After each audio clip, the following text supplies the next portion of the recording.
Ok, on est bon pour démarrer là? Non? Oui? Il y a quelqu'un qui a dit non.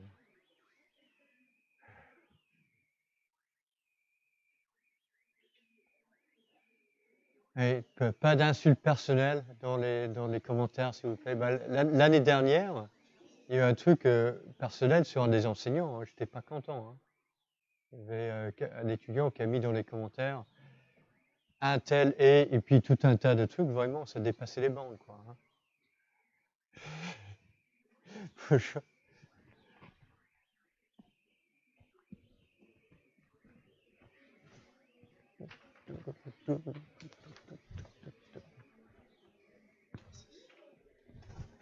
Ok, c'est bon là?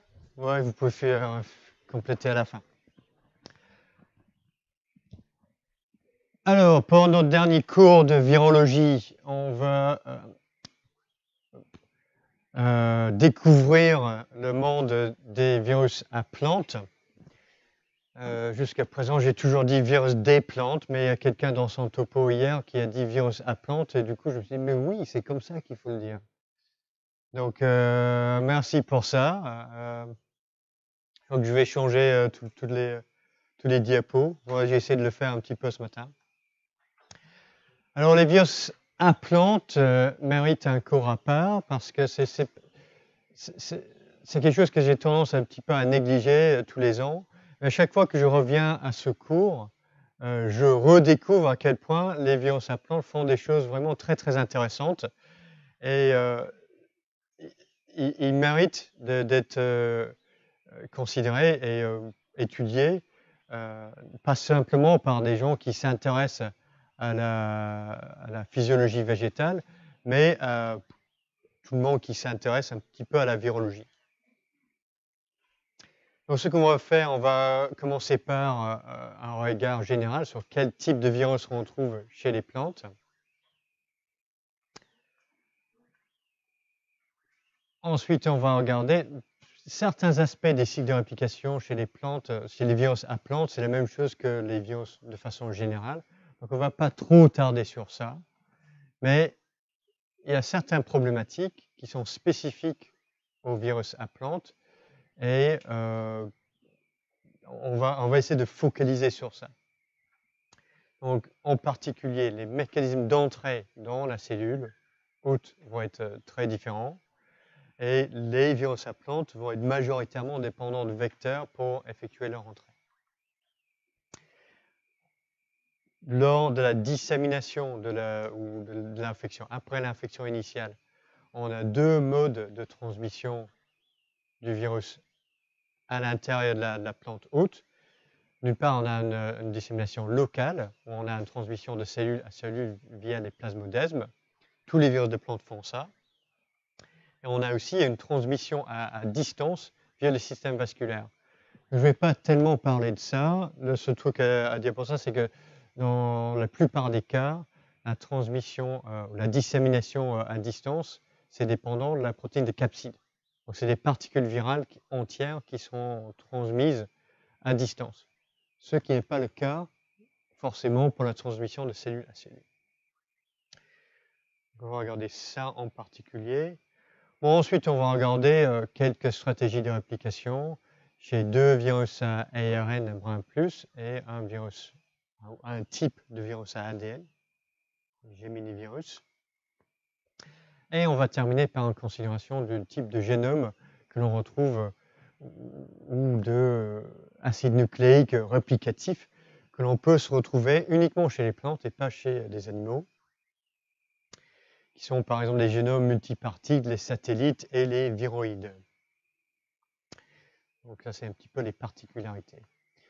Donc, pour démarrer, quel type de virus on retrouve chez les plantes? Donc ça, c'est le schéma que j'ai montré peut-être en deuxième cours, ou peut-être à la fin du premier, qui est censé résumer les différentes ou la fréquence des différentes familles virales selon leur classe de Baltimore. Donc, dans l'ensemble du vivant, donc bactériophages et virus des eucaryotes, Les types viraux les plus fréquents, ce sont des virus avec des génomes ADN double brin et les virus avec un génome en ARN brin plus. Ça, c'est de façon générale. Alors, chez les plantes, c'est ça qu'on retrouve. Les virus ARN brin plus sont extrêmement prépondérants et on a un grand absent. Les virus ADN double brin n'existent pas chez les virus à plantes, ce qui est tout à fait étonnant. Donc, la majorité donc, de virus qui infectent les plantes sont les virus ARN brin plus. Et ça c'est le type de virus le plus divers qui va infecter les plantes. Donc, chez les autres classes de Baltimore, on a un nombre de familles limité qui va infecter les plantes. Donc, chez les virus à ADN simple brin, c'est que des Geminiviridés, les Geminivirus. Chez les virus ARN double brin, on a les Royoviridés et les Partitiviridés qui infectent les plantes. Chez les ARN brin moins, on a les Bunyavirus et les Rhabdovirus. Et pour les virus en rétrotranscription, on a les Colimoviridés.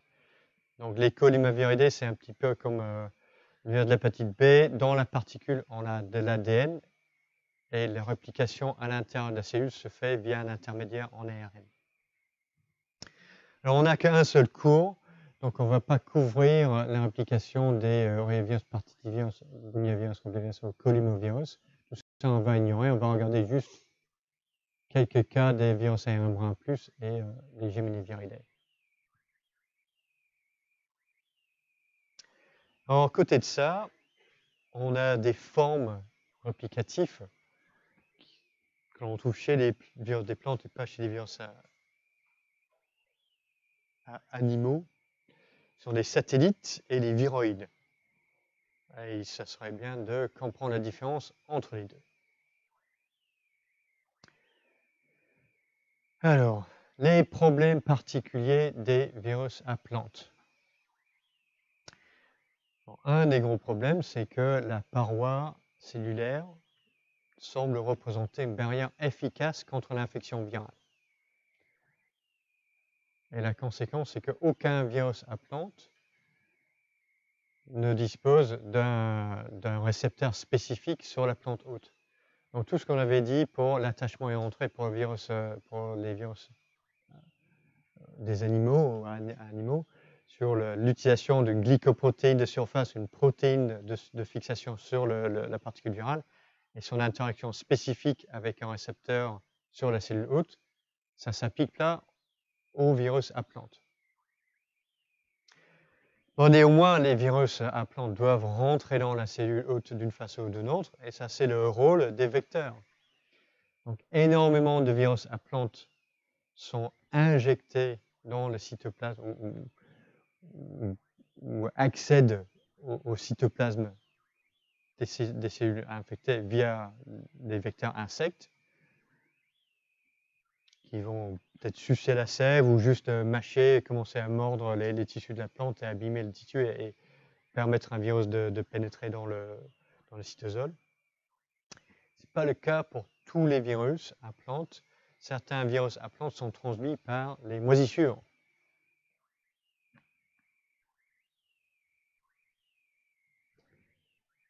Et même si les vecteurs sont importants pour la majorité des virus à plantes, ce n'est pas le cas pour tous ces virus.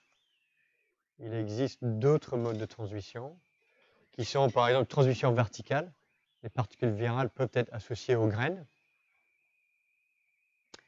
Et donc l'infection s'instaure dès le développement de la jeune pousse.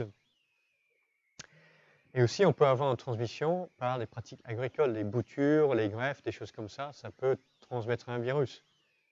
Et même des procédures un petit peu de je ne vais pas manipuler les plantes et l'agriculture peut transmettre un virus quand il va faire le même geste sur la plante, la prochaine plante dans la culture.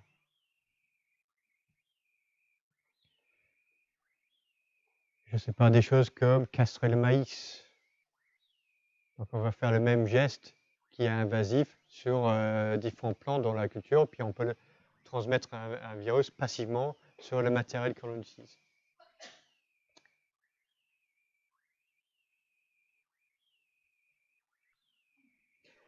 Alors, relation virus-vecteur. Mais bon, la majorité des virus à plantes nécessitent un vecteur. Et la relation virus-vecteur, donc la phytopathologie, c'est une sorte de relation à 3 entre virus, vecteur et plante hôte.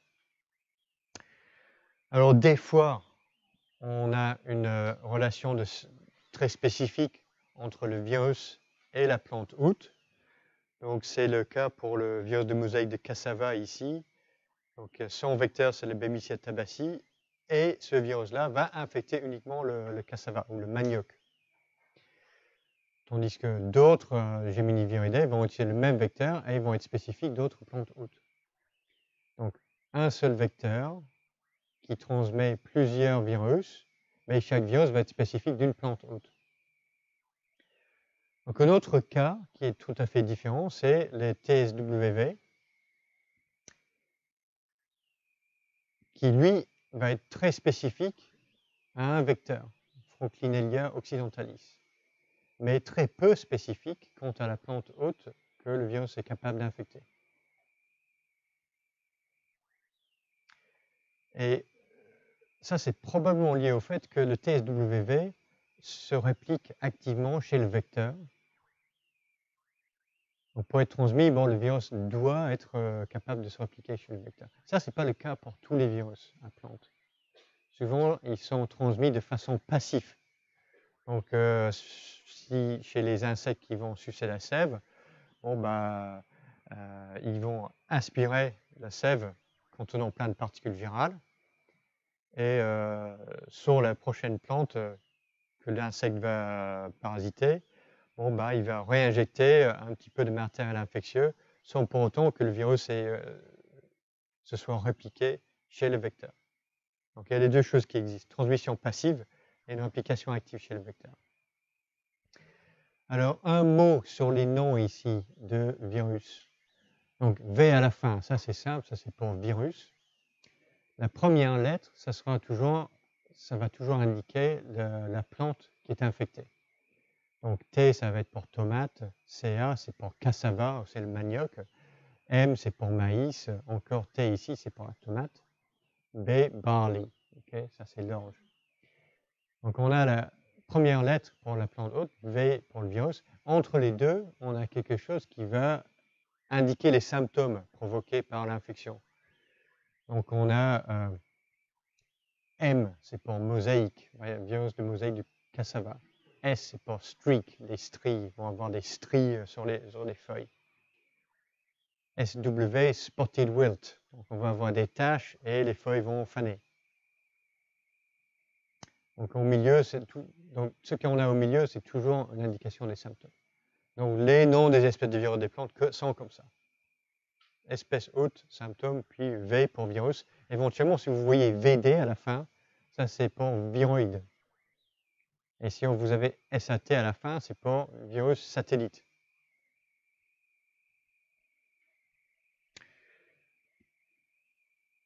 Alors, deux autres trucs à dire sur cette diapo. Certaines de ces infections sont restreintes à une région géographique.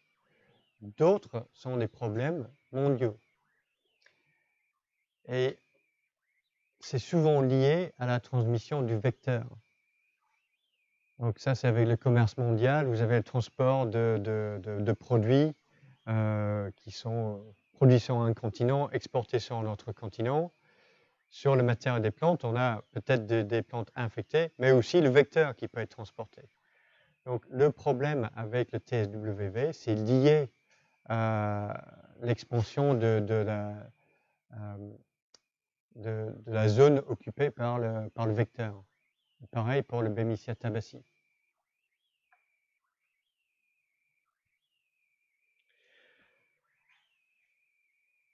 Ouais, que dire? Deux autres choses pour ça. Donc,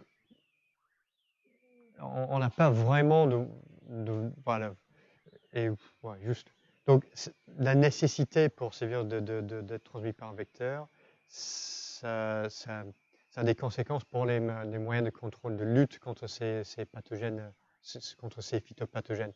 Donc souvent, les stratégies de lutte sont basées sur le contrôle des vecteurs. Donc c'est utiliser des insecticides pour les cultures sous serre, surveiller quels sont les insectes que l'on a, suivre les entrées et les sorties, ne pas laisser les infestations par les insectes s'installer en serre. Un autre truc à dire pour ça, c'est que quand on regarde bien, cassava, tomate, maïs, les plantes ici qui sont les victimes de ces infections sont originaires de l'Amérique du Sud, tandis que les virus, bon, pour le TYLCV, c'est pas clair, mais en tout cas pour le CRMV et le MSV, les virus sont d'origine africaine.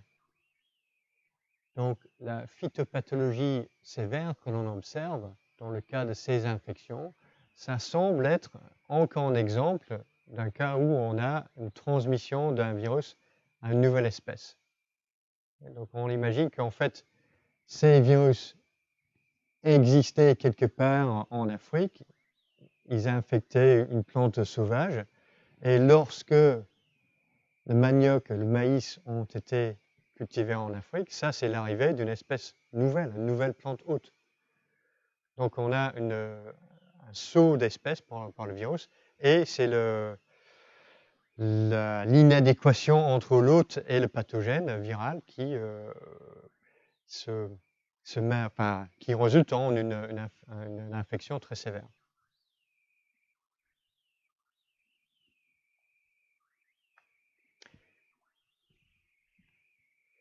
Alors, deuxième aspect des infections par les virus à plantes qui est très spécifique, c'est que c'est le mécanisme de dissémination locale. Donc, tous les virus à plantes sont capables de se disséminer localement via les plasmodesmes qui lient le cytosol, le cytoplasme de cellules voisines. Donc, dans un tissu chez les plantes, donc, une cellule infectée peut transmettre son virus à la cellule voisine, et celle-ci va pouvoir transmettre son virus à la cellule voisine, et ainsi de suite. Alors, on a globalement deux mécanismes pour faire transmettre le génome viral d'une cellule à l'autre. Alors, chez de nombreux virus ARN brun+, et notamment le virus de mosaïque du tabac, c'est uniquement l'ARN génomique qui va être transmis. Et cela sous l'influence d'une protéine de mouvement virale,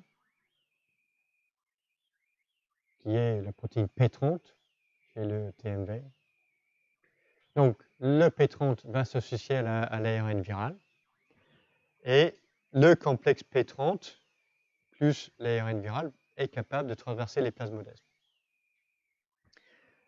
Alors, cette interaction P30-ARN n'est pas spécifique à une séquence particulière, il n'y a pas de séquence psi pour cette interaction, et la protéine P30 du virus de mosaïque de tabac peut complémenter ou remplacer les protéines de mouvement d'autres virus ARN brun+. Donc c'est l'interaction non spécifique. Donc dans ce cas-là, la structure des plasmodesmes n'est pas fortement modifiée, et en microscopie électronique, on ne voit pas vraiment de différence. Alors l'autre système qui est utilisé, notamment pour le TSWV, c'est que la protéine de mouvement va fortement modifier la structure des plasmodesmes et former une sorte de tubule un peu plus gros qui connecte les deux cellules voisines. Et cette fois-ci, c'est une particule virale entière ou des nucléocapsides qui vont être transmis d'une cellule à l'autre. Alors ce système, c'est absolument nécessaire pour les virus ARN brun-moins et pour les colymoviridae. Parce que dans ce cas-là, le matériel génétique lui-même n'est pas infectieux. Okay, pensez à ça, ARN brun+, il faut juste l'ARN génomique peut être introduit directement dans la cellule infectée. Donc tout ce qu'il faut pour démarrer l'infection, c'est l'arrivée de l'ARN. Pour un ARN brun-moins, non, ce n'est pas possible. il faut qu'il y ait la polymérase ARN virale qui est associée à l'ARN génomique pour pouvoir transcrire les ARN messagers.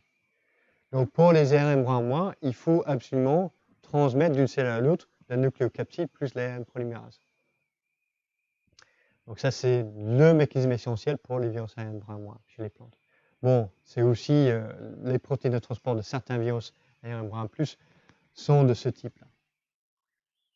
Oui, donc ça, c'est un truc particulier. N'importe quel virus à plante a besoin de coder pour une protéine de mouvement dans son génome.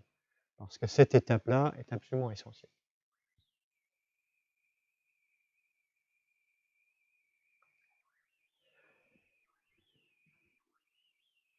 Ok, bon, on va considérer un ou deux exemples spécifiques. Et on va démarrer par le virus de mosaïque du tabac, qui est le grand classique pour les virus à plantes. Donc, comme tout le monde le sait, c'est un virus ARN brin+ avec un génome 6 à 6,5 kb de longueur. La capside, c'est une capside hélicoïdale non enveloppée. Et la particule infectieuse est composée uniquement de l'ARN et des milliers de copies de la protéine de capside. Donc, les particules virales peuvent être purifiées, dissociées en ARN et en ADN in vitro, puis réassociées. C'était une expérience importante dans les années 30 pour démontrer que les acides nucléiques étaient le matériel génétique. Parce que la protéine toute seule n'était pas capable d'instaurer l'infection. Alors, dans l'ARN génomique, on a 4 cadres ouverts de lecture. Sur le côté 5', on a 2 cadres ouverts de lecture qui vont coder pour l'ARN polymérase dépendant de l'ARN. Et en 3', on a 2 cadres ouverts de lecture, une qui code pour la protéine de capside, une qui code pour un cadre là, l'autre qui code pour la protéine de mouvement. Donc ça, c'est le minimum qu'il faut pour un virus ARN chez les plantes. Un ARN polymérase dépendant de l'ARN, une protéine de capside et une protéine de mouvement. Donc c'est le TMV, on a le minimum nécessaire. Alors pour son cycle de réplication, qu'est-ce qui se passe? Donc pour l'arrivée dans le cytosol, le TMV c'est une exception, il n'y a pas de vecteur insecte connu. C'est les pratiques agricoles qui semblent être le mode de transmission de ce virus. Je ne sais pas exactement, mais dans la culture du plant de tabac, on a des manipulations et c'est ça qui permet de transmettre le virus.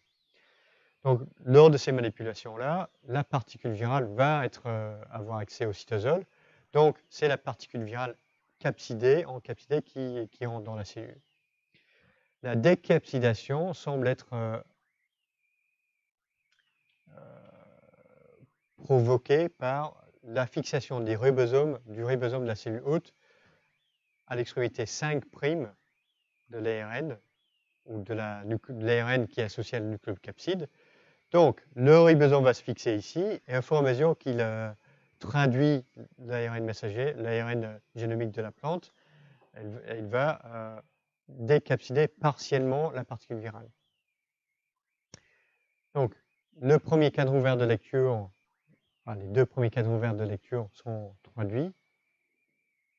C'est cela qui va permettre la production de l'ARN polymérase virale. À ce moment-là, l'ARN polymérase virale va se fixer ici, sur l'extrémité 3' du génome, et c'est l'activité de l'ARN polymérase virale qui va compléter la décapsidation. Donc à ce moment-là, on n'a plus de nucléocapside, c'est l'ARN viral libre qui est présent dans la cellule infectée. Et ensuite, bon, et finalement, on a, quand on a une multiplication du nombre de copies de l'ARN viral et une forte expression de la protéine de capside, on a l'assemblage de la particule, la nucléocapside qui démarre avec l'association des protéines de capside sur le site psi, et ensuite on a l'encapsidation.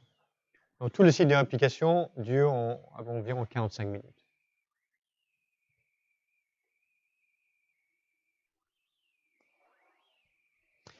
Donc ça, c'est pour la dissémination à distance. C'est les particules virales entières qui vont être transmises dans le phloème de la plante. Tandis que les copies d'ARN virales non encapsidées peuvent s'associer à la protéine de mouvement, la P30, et être transmises aux cellules voisines.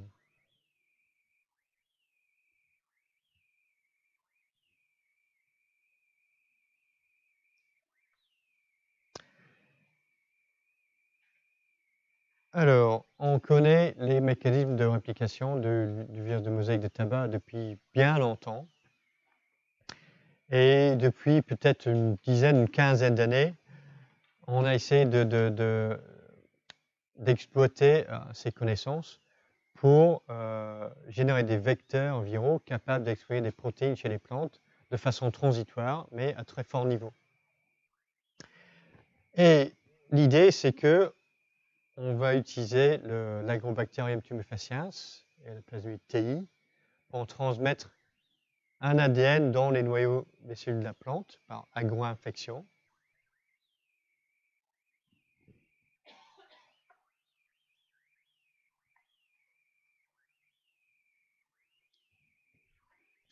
Et l'ADN qui sera transmis va coder pour un vecteur viral.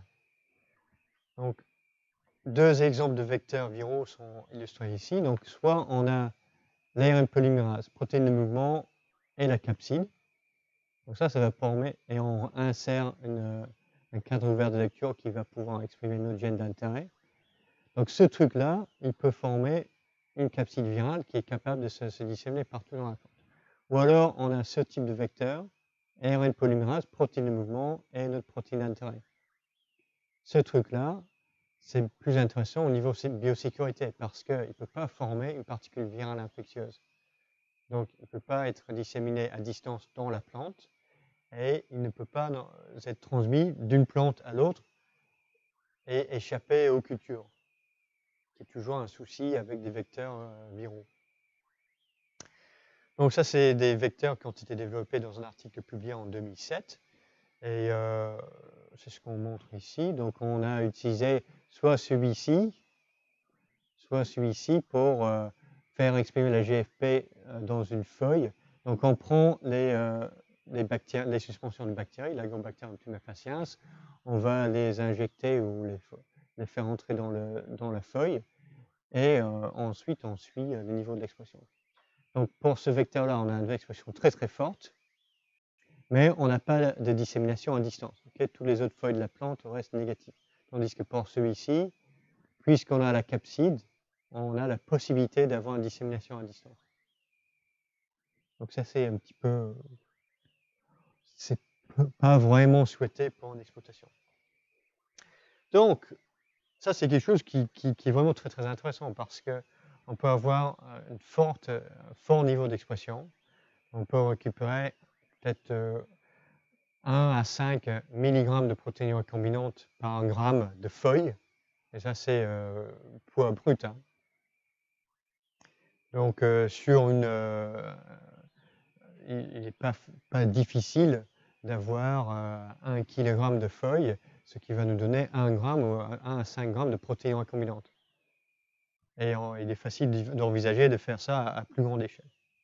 Donc, c'est une technologie qui est vraiment fortement en train d'être développée parce que c'est peut-être un système très très efficace pour la production de anticorps monoclonaux, cytokines, enzymes, particules virales pour l'utilisation en tant que vaccin. Donc, les premiers vecteurs ont été développés à partir de virus de mosaïque du tabac, mais d'autres vecteurs pour l'expression de protéines recombinantes chez les plantes ont également été développés à partir d'autres virus ARN ou de Gemini-virus.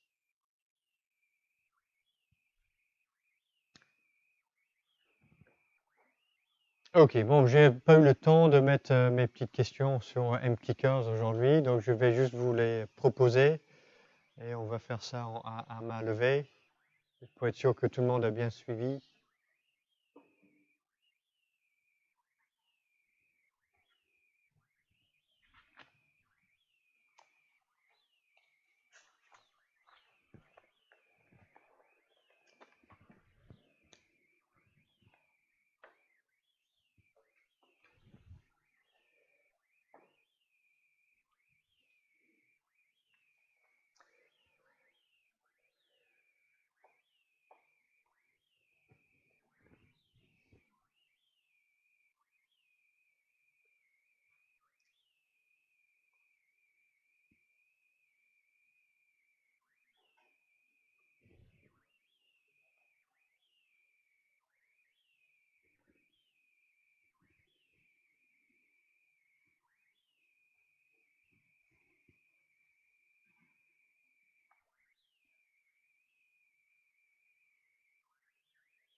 On est bon là?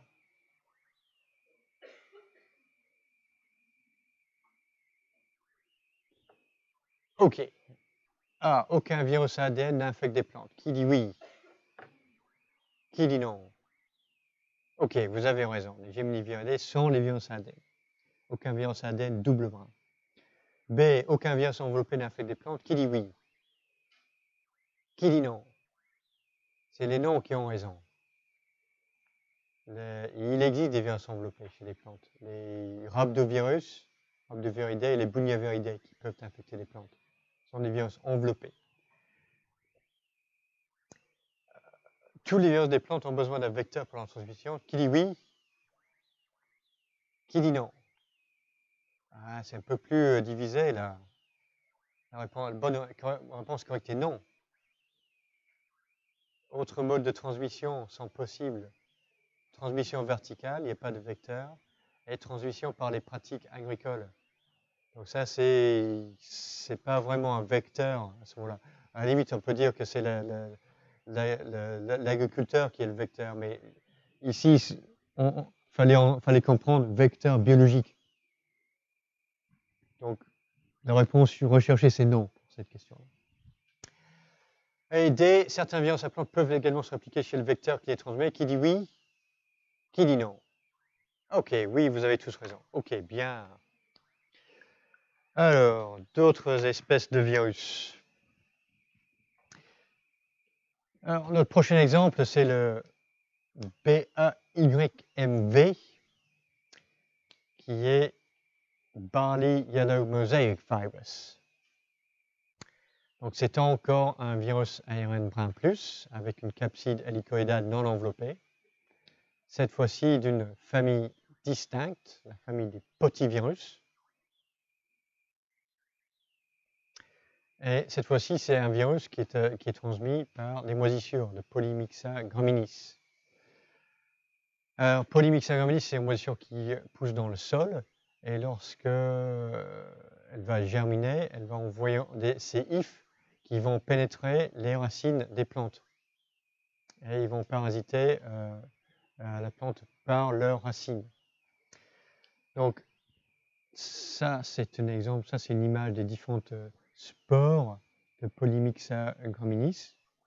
Ici, ça en microscopie électronique. Et ça, c'est une image d'un if de Polymyxa graminis qui a pénétré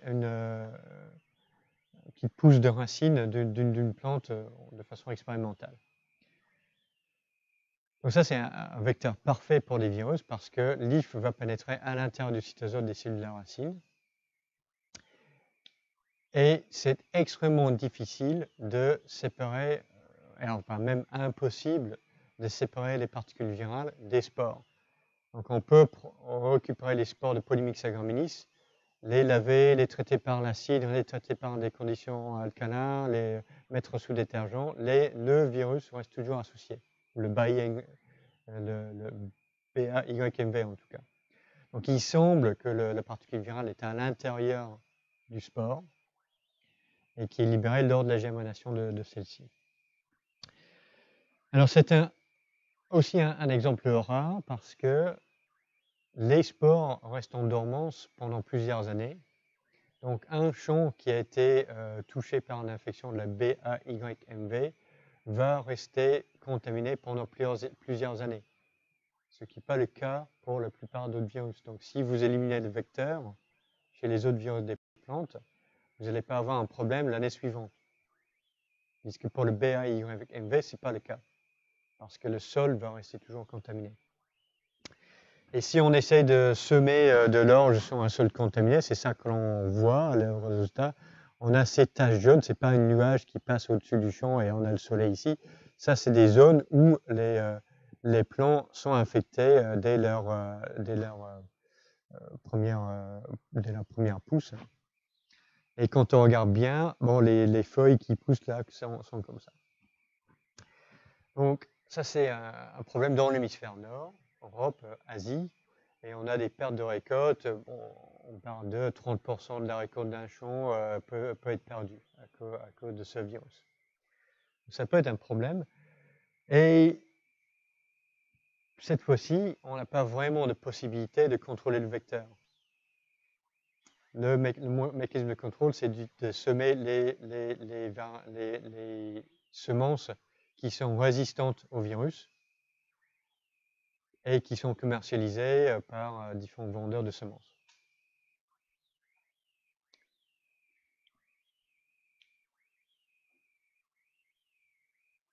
Il y a un autre truc avant de quitter ça. Donc, il y a plusieurs virus et d'autres pathogènes, phytopathogènes, qui utilisent Polymyxavium minis comme vecteur. Ce n'est pas uniquement ce virus-là.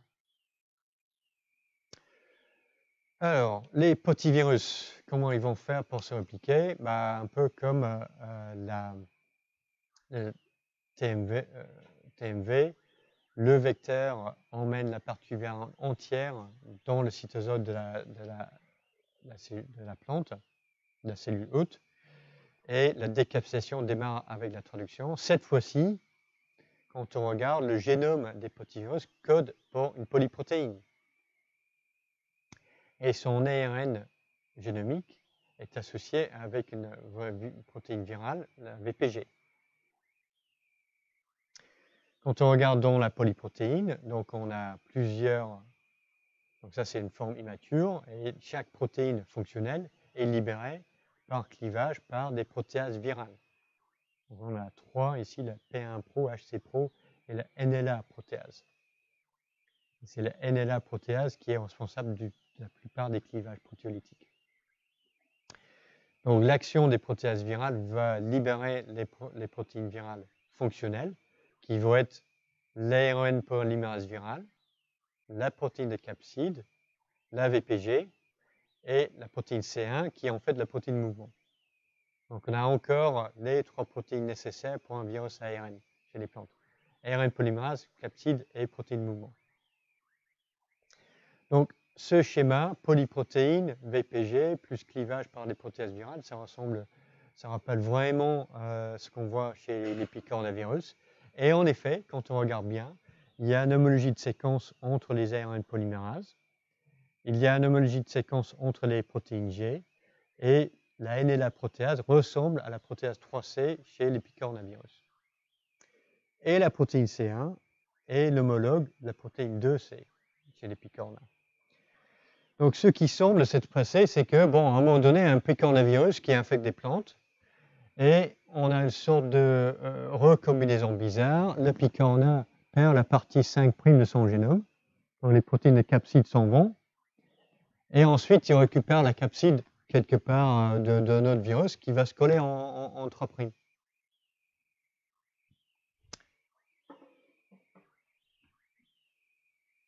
Donc, puisqu'on a ces ressemblances, on propose qu'il y a une sorte de superfamille des virus qui ressemblent au picorna, qui doit inclure les petits virus.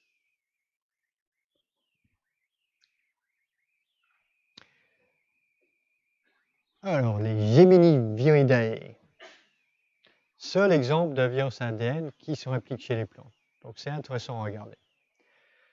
Donc, les Geminiviridae sont ainsi nommés à cause de la forme caractéristique de leur capside en microscopie électronique. Donc, quand on regarde, ce sont des très petites particules avec 2 capsides ou 2 capsides incomplètes qui sont collées l'une à côté de l'autre pour former une capside un peu en jumeaux, d'où le nom Geminivirus. Donc chaque capside va porter une molécule d'ADN simple brun qui va être entre 2,5 jusqu'à 3 kB de longueur. Alors, dans la forme la plus simple, donc on a 4 genres de Geminivirus, des mastrovirus, cortovirus, topocuvirus et bégomovirus, qui sont définis selon l'organisation de leur génome. Bon, je vous propose d'ignorer un petit peu les cortovirus et les topocuvirus et juste de considérer ce que l'on a en termes de fonction génomique chez les mastrovirus et chez les bégomovirus. Les bégomovirus sont particuliers parce qu'on a 2 molécules d'ADN qui composent le génome. un ADN A et un ADN B. Chaque molécule de cet ADN va être empaquetée dans une particule distincte. Donc pour instaurer une infection, il faut qu'il y ait deux particules au moins qui infectent la même cellule. Et une particule va emmener l'ADN A et l'autre particule va emmener l'ADN B. C'est un exemple d'un virus avec un génome multipartite. Alors, quelles sont les fonctions minimum pour les Geminiviridae? C'est ce qu'on voit sur les mass reviews. Donc, on a la protéine REP ici. C'est ce qui va être essentiel pour la réplication de l'ADN. CP, c'est la protéine de capside, et MP, c'est la protéine de mouvement. REP-A, ça va être une protéine accessoire qui aide l'expression et la réplication du génome. Mais les fonctions minimales, c'est ça. Capside, REP, réplicase et protéine de mouvement. Donc, pour les mastrovirus et les autres, ces fonctions-là sont sur la même molécule d'ADN. Pour les bégomovirus, on a des fonctions distinctes sur deux molécules d'ADN. Donc, sur l'ADN A, on a la protéine REP pour répliquer l'ADN. On a la protéine CAP pour la capside. Et on a des protéines accessoires. Les protéines de mouvement sont sur l'ADN B. Et cette fois-ci, on a deux protéines de mouvement. PC1, celui-là, c'est la protéine de mouvement classique. Et NSP, ce qu'on appelle le Nuclear Shuttle Protein. Alors ça va nous donner quelques indications sur les particularités des Geminiviridae.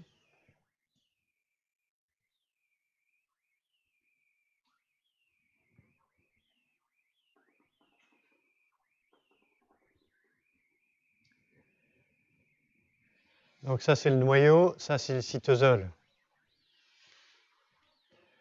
L'ADN circulaire simple brun de ces virus est répliqué dans le noyau. Et pour être transmis localement, on a deux problèmes pour les Geminiviridae. D'une part, sortir du noyau, d'autre part, passer les plasmodesmes. Donc chez les bégomovirus, c'est la NSP qui permet de prendre en charge l'ADN dans le noyau, l'exporter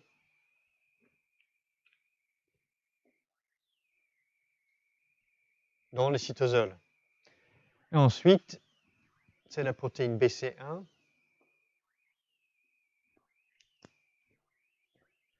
qui va s'associer avec l'ADN viral, et c'est ça qui sera transporté dans une cellule voisine via les plasmodesmes.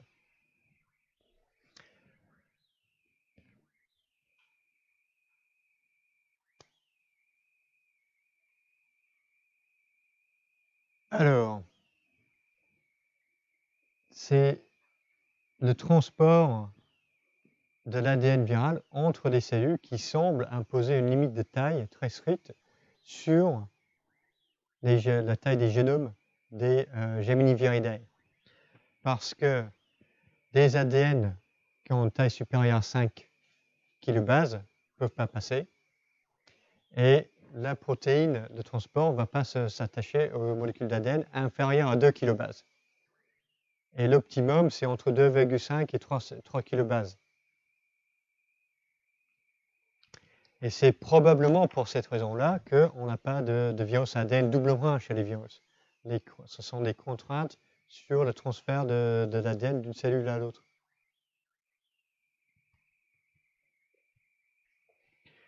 Donc, la taille de molécule d'ADN génomique est fortement contrainte chez les Geminiviridae. Alors là, la partie réplication, comment ça marche? Donc ça, c'est la fonction des protéines de mouvement et la NSP chez les bégomovirus. Protéine de capside, ok, c'est pour le transport, la dissémination à distance chez la plante et la dissémination d'une plante infectée à l'autre. Quelle est la fonction de la protéine REP? Ok, donc c'est la particule virale en entier qui arrive dans le noyau. Donc il va avoir la décapsulation, enfin, au port d'entrée nucléaire. Donc l'ADN simplement rentre dans le noyau. Apparemment, ce sont les enzymes de l'hôte qui vont compléter cet ADN simple brin et former un ADN double brin. Et c'est à ce moment-là qu'un dimère de protéine REP va se fixer sur l'ADN double brin viral. Et il va recruter l'ADN polymérase cellulaire. Et c'est ça qui va initier la réplication de l'ADN. Donc, les protéines REP vont rester associées au complexe de réplication pendant qu'il va avancer sur l'ADN circulaire matrice et il va permettre d'associer, ils vont rester associés à l'ADN simple brin qui est déplacé.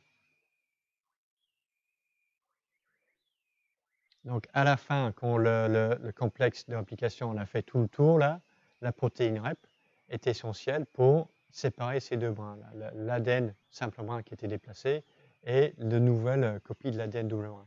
Donc à la fin d'un cycle, on a une copie d'ADN double brin plus une copie d'ADN simple brin. Donc l'ADN double brin, bon, bah, il peut être répliqué et on va refaire plusieurs copies d'ADN simple brin. L'ADN simple brin peut aussi être réparés et puis ensuite ils sont répliqués. Ou alors il peut être encapsidé dans des nouvelles particules ou exporté du noyau par une association avec la NSP.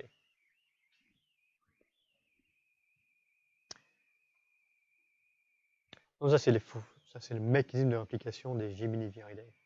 Donc les Geminiviridae sont aussi intéressants parce que c'est un rare cas où on a une idée assez claire d'où viennent cette famille de virus. Donc, ce mécanisme de réplication de l'ADN génomique ressemble pas mal à ce qui se fait pour la réplication de certains plasmides. Et donc, on a commencé à faire, des chercheurs ont regardé dans les bases de données les homologies entre les protéines REP de Geminivirus et les protéines impliquées dans la réplication des différents plasmides.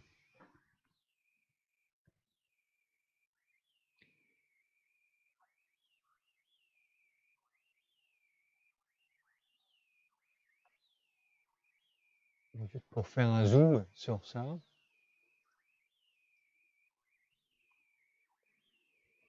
Et en gris, ici, ce sont les protéines REP des différentes genres de Geminiviridae. Et phylogénétiquement, elles sont proches des protéines impliquées dans la réplication des plasmides portés par les bactéries des phytoplasmes. Alors les phytoplasmes sont des petites bactéries sans parois en peptidoglycanes qui infectent des plantes, qui poussent dans le phloème. Et l'idée, c'est que c'est ça l'origine des génomes des Geminiviridae. C'est un plasmide d'un phytoplasme qui, d'une façon ou d'une autre, se retrouve dans le noyau d'une cellule de la plante qui est infectée par cette bactérie. Donc, ça, c'est une partie de l'histoire de cette famille de virus. Le matériel génétique et son système de réplication, ça vient d'un plasmide bactérien. Ce qu'il faut pour un virus, c'est aussi une capside. D'où est-ce qu'elle vient? Mais apparemment, quand on regarde les homologies de structure, ça, ce sont les capsides des différents genres de Geminivirus. Et la seule homologue structurale qui existe, c'est la capside d'un virus un satellite. C'est Tobacco Necrosis Virus Satellite. Donc normalement, c'est un ARN satellite qui code pour son propre capside. Et pour la satellite, son ARN génomique, c'est seulement 1,2 kilobase d'ARN. Et la protéine de capside forme une toute petite capside T égale 1 qui est capable d'encapsider 1 kilobase, 1,5 kilobase. Mais c'est trop petit pour encapsider le génome. Okay, donc, un truc comme ça, tout seul, pour le TNV satellite, peut encapsider 1,2 kilobase d'ARN. C'est trop petit pour le génome de Geminivirus. Et c'est pour ça que, pour que ça marche, on a besoin d'avoir ces doubles capsides qui sont capables d'encapsider 2,5-3 kilobases d'ADN simplement maximum. Donc, c'est une sorte de curieuse rencontre entre un plasmide bactérien affectant les plantes, et aussi une protéine de capside venant d'un satellite d'un virus ARN. Et à un moment donné, il faut qu'il y ait une rétrotranscription, parce qu'ici, là, la capside est dans un génome en ARN à l'origine. Ok, quelques questions pour les Gemini-virus. On va voir si vous avez tout compris.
Ok, on est bon pour ça.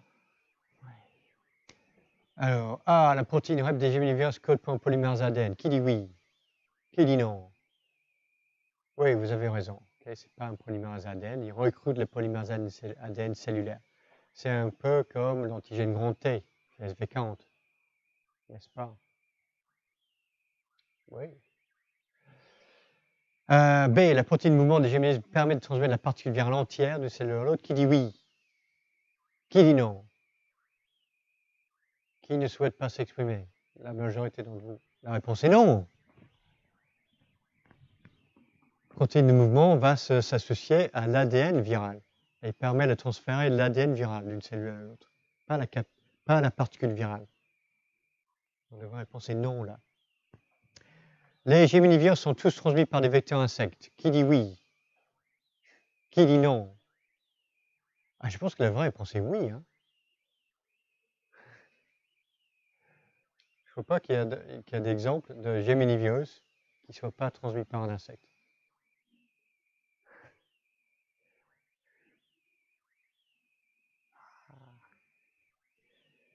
Et D, le DNA des bégomovirus peut se disséminer chez la plante infectée, mais ne peut pas former une particule infectieuse. Qui dit oui? Qui dit non? Qui ne comprend pas la question? Maintenant que je relis, je ne suis pas sûr que je comprends. Je pense que non est la réponse correcte, parce que ça dépend quelles sont les fonctions codées sur l'ADN-A. Okay, sur l'ADN-A, on a la REP, on a la capside, on n'a pas les protéines de mouvement. Donc, si on a l'ADN-A tout seul dans le noyau, cet ADN peut se répliquer, il peut être encapsidé, mais on n'a pas les protéines de mouvement, donc il ne peut pas être transmis dans les cellules voisines. Donc on aura juste une cellule infectée dans la plante. Et éventuellement une transmission ensuite d'une plante infectée à une autre. Parce qu'on a des particules encapsidées. Donc en fait, c'est l'inverse. Okay, l'ADN-A peut éventuellement former une particule infectieuse, mais il ne peut pas être disséminé. Parce qu'il n'y a pas les protéines de mouvement sur cet ADN.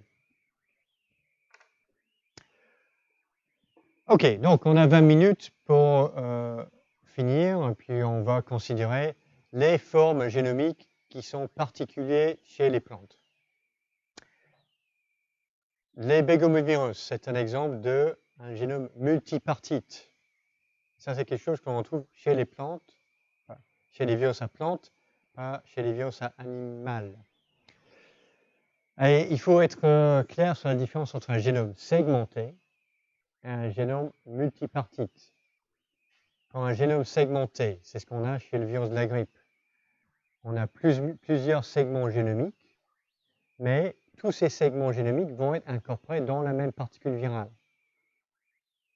Et le problème pour le virus, c'est comment incorporer une copie de chacun de chaque segment dans la particule. Un génome multipartite, ce n'est pas la même chose. Le génome est codé sur plusieurs molécules distinctes d'ARN ou d'ADN. Ça, c'est la même chose qu'un virus segmenté. Mais en fait, chaque segment génomique va être encapsidé dans une particule distincte. Donc chaque particule ne va pas comprendre plusieurs molécules d'ARN ou d'ADN, mais une seule. Et dans ce cas-là, pour instaurer une infection, il faut que ces différentes particules infectent la même cellule au même temps. Parce que sinon, on n'a que la moitié du génome qui rentre dans la cellule infectée. Donc le problème pour les virus avec un génome multipartite, c'est comment faire pour avoir comment infecter la cellule hôte avec tous les gènes nécessaires. Alors, chez les virus des plantes, je pense que c'est quelque chose de pas aussi rare que ça. On a plusieurs familles, peut-être genres de virus des plantes qui ont des génomes multipartites. La plupart sont des virus ARN brun plus, soit avec des capsides hélicoïdales ou icosaédriques, et aussi les bégomovirus. Alors, dans la plupart des cas, on a une transmission par un vecteur insecte. Et ça, c'est la clé pour comprendre pourquoi ce type de génome est valable et viable chez les plantes. Parce que chaque fois qu'on a une transmission par un vecteur d'insecte, le vecteur va aspirer une très forte quantité de particules virales. Quand l'insecte se pose sur une prochaine plante, il va injecter localement une très forte concentration de particules virales dans la prochaine plante infectée. Donc, à chaque fois, on a une infection qui a une très forte MOI. D'accord? Donc, on a plusieurs dizaines de particules virales qui vont être injectées en même temps dans la même cellule, avec ce mode de transmission. Et si ça, c'est le cas, on a un génome A dans une particule, un génome B dans l'autre particule. Si on injecte plusieurs particules dans la même cellule, on a le génome en entier qui est transmis à chaque fois. C'est le mode de transmission chez les virus à plantes qui permet ce type de génome. Ce n'est pas toujours le cas. Donc il y a une exception, ça c'est les partitivirus, ce sont les virus à ARN double brun avec un génome multipartite, d'où leur nom, partitivirus. Donc chaque particule va encapsider un segment génomique à part. Et cette fois-ci, ce sont les virus qui sont transmis de façon verticale uniquement. Donc, les graines vont incorporer plusieurs capsides virales avec toutes les copies, avec chacun un segment génomique. C'est comme ça que l'on assure la transmission du génome en entier. Donc ça, c'est une mode de transmission qui ne va pas marcher pour les virus chez les animaux. Pour le virus de la grippe, ça ne peut pas marcher. Quand je vais éternuer et effectuer une transmission par voie respiratoire, les particules virales vont être dispersées sur un grand volume. Donc la personne qui sera infectée va être infectée par une particule virale, très faible MOI. Donc on ne peut pas partager le génome sur plusieurs particules, parce qu'il est très peu probable que la même personne sera infectée par 2 ou 3 particules virales au même temps. Et ce n'est pas juste la même personne, il faut que ce soit la même cellule qui est infectée chez l'autre. Alors le fait d'avoir des transmissions à forte MOI d'un cycle infectif, d'infection à l'autre, c'est quelque chose qui disons, rend les virus à plantes susceptibles à être parasités à leur tour par des molécules d'ARN ou d'ADN qui sont des satellites, qui vont encoder une partie du génome, mais pas un génome viral en entier. Et leur réplication va être plus ou moins dépendante de la co-infection par un autre virus. Donc, c'est ce que j'ai mis un petit peu dans le titre, sous sous le titre de génome sans capside. Ce n'est pas tout à fait vrai. Hein. Donc on a différents types de matière génétique un peu virale qui est capable de se répliquer, mais plus ou moins dépendant d'un virus auxiliaire. Donc on a d'une part des virus défectueux. Ça, c'est pas très très intéressant. C'est ce qu'on voulait développer à chaque fois qu'on fait des cycles de réplication avec une forte MOI. Donc on a une accumulation de délétions dans le génome, on a une sorte d'ensemble qui code pour un génome intact, mais chaque molécule génomique toute seule peut avoir des délétions et des mutations qui sont dans le génome. Donc les virus défectueux, ok, c'est pas super intéressant, mais dans ce cas-là, on a une grande homologie des séquences entre le parasite de virus défectueux et le virus auxiliaire. Dans un autre cas, on a des formes réplicatives qui dépendent d'un virus auxiliaire, mais qui n'ont rien à voir avec ce virus auxiliaire. Donc on a deux cas de figure, les imbravirus et les virus ou les ARN ou les ADN satellites. Ceux-là sont dépendants d'un virus auxiliaire. Et on a aussi des viroïdes, qui sont des cas à part. Donc on va regarder les imbravirus, les satellites et les viroïdes, pour connaître les différences entre ces différentes formes. Donc les imbravirus, quand on regarde leur génome, c'est comme un génome d'un virus ARN brun plus, sauf qu'il n'y a pas de capside. Okay, donc on a 4 cadres ouverts de lecture. Les deux premiers codent pour l'ARN polymérase ARN dépendant. Donc ce virus est capable de répliquer son propre ARN. Les cadres ouverts de lecture 4 et 3 codent pour une protéine de mouvement classique. Donc le virus est capable de se disséminer localement. Et un fait curieux, c'est que le cadre ouvert de lecture 3 code pour une protéine dite de dissémination. Donc c'est une exception, parce que les imbravirus, quand ils sont transmis chez la plante, il y a une dissémination locale et une dissémination à distance. Donc toute la plante peut être infectée. Et ça, c'est indépendamment d'une protéine de capside. Donc une seule plante peut être infectée, mais le virus ne peut pas être transmis. Parce que pour la transmission, il a besoin de son virus auxiliaire qui va apporter la protéine de capside. Et c'est ça qui est nécessaire. Donc, les imbravirus sont presque indépendants de leur virus auxiliaire, sauf pour l'étape de transmission d'une plante infectée à une autre. Mais pour leur application et la dissémination à l'intérieur de la plante infectée, ils sont indépendants. Donc ça, ce n'est pas le cas pour les satellites. Donc pour les satellites, il n'y a pas de réplication de l'ARN ou de l'ADN satellite en l'absence du virus auxiliaire. Et chez les satellites, certains codent pour des protéines, mais pas tous. Donc si la taille du satellite est supérieure à 1 kilobase, il y aura une protéine. Moins d'1 kilobase, c'est juste une petite molécule qui se réplique aux dépens d'un virus et qui code pour rien. Donc souvent, on peut les détecter en phytopathologie parce que lorsqu'on a une co-infection par un satellite, on a une modification des symptômes qui sont provoqués par le virus auxiliaire.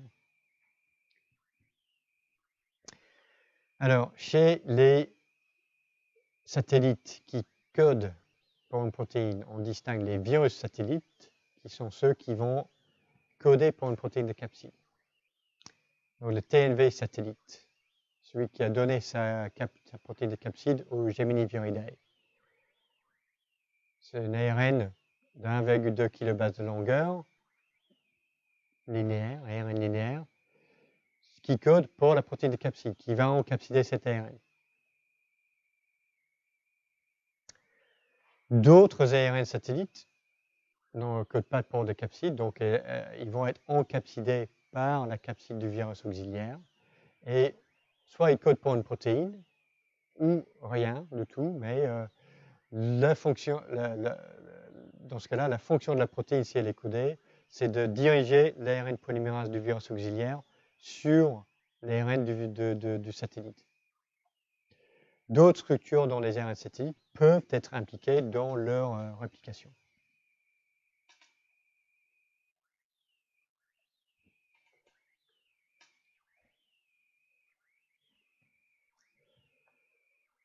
Et la dernière chose que l'on retrouve chez les virus à plantes, ce sont les viroïdes, qui sont les objets biologiques capables de se répliquer, qui sont extrêmement bizarres. Ils sont capables de se répliquer. Ils ne codent pas pour des protéines. Ce sont des ARN simples brins circulaires caractérisés par une structure secondaire très développée. Et on distingue deux familles de viroïdes, les pospiviroïdés et les absulviroïdés. Donc pospiviroïde, le nom vient de potato spindle viroid. Okay, patate et spindle, c'est fuseau. Ça c'est encore, le début c'est le spindle tube viroid, STVD. Okay? Donc l'espèce qui est parasité, les symptômes, et puis VD pour viroïde. Donc ça c'est les symptômes de l'infestation par le PSTVD. Donc ça c'est la patate normale. Ça c'est la pomme de terre produite, donc une forme de fuseau qui est caractéristique de l'infestation par le PSTVD. Absulviroïdés, donc ce sont des viroïdes qui infectent l'avocat. Donc les pospiviroïdés se répliquent dans le noyau, les absulviroïdés dans le chloroplaste, et leur application est dépendante de l'ARN polymérase 2 de l'hôte. Donc c'est déjà quelque chose de bizarre. L'ARN pol 2 est censé utiliser de l'ADN double brin comme matrice, tandis qu'ici, pour les viroïdes, ce sera l'ARN circulaire qui sera utilisé comme matrice.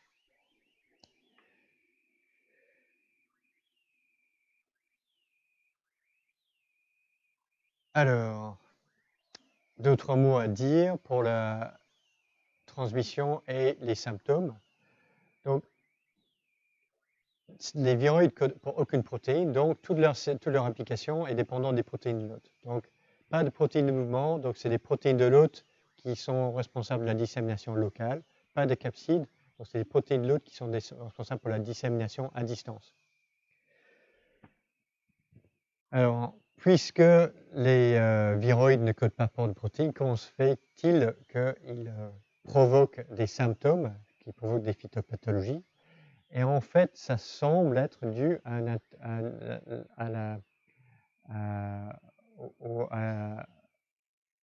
aux siRNA de la cellule hôte. Donc, les protéines Dicer de la cellule hôte vont prendre en charge les ARN des viroïdes et vont former des siRNA dérivés des ARN des viroïdes. Et certains de ces siRNA vont modifier l'expression des protéines de l'hôte. Et c'est ça qui va provoquer la pathologie. Donc c'est une pathologie basée sur l'ARN en fait.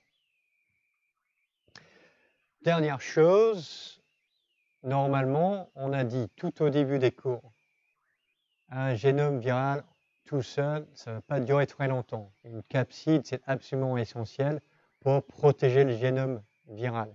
Sinon, on ne peut pas persister. Et pourtant, les viroïdes semblent les exceptions à cette règle. Parce que ce sont des agents transmissibles qui existent dans le monde naturel, qui sont sans capside. Ceci dit, je pense que la plupart des modes de transmission sont verticales. Donc, ils ne sortent pas vraiment de leur plante hôte.